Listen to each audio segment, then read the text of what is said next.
আসসালামু আলাইকুম। এই মুহূর্তে আমরা আসছি মাইজখার পশ্চিম পাড়া। ওয়ালাইকুম সালাম। আপনার নাম কি? আমার নাম নজরুল। নজরুল সাহেব, আপনার কি হয়েছে?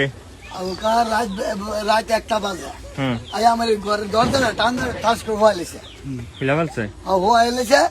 আমি আমার টান পাতলে আমি হাতটা মধ্যে আমি বসছি, বল আমার তোমার শাশি আমার ধরে রাখছে, তুমি উঠছো করে করে হাত মাতিস না।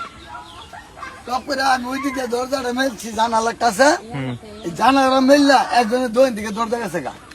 আর কেউ হয়েছে এই জায়গাটা কেডা নাম কো কেডা এই জায়গা মতিন না, মতিন না এই জায়গা মতিনের বাড়ি কোথায়? মাইস্কার মতিনের আব্বার নাম কি? আইতালি মিয়া। আচ্ছা আচ্ছা। তো এই জায়গাটা আমি যাতে রিয়া আইবে কাটারে কাটারে করতে রাত কটা বাজে তখন? রাত একটা রাত 1টার সময় নাকি? রাত 1টার সময় হ্যাঁ কি করে? আপনি লোক কি এর কোন সম্পর্ক আছে বা না এর না সাথে চলাফেরা আছে? না না না না তো এটা সে রাতে 1টার সময় কি করে? আচ্ছা তাই কাটারে কয় না আইবে তুই আমার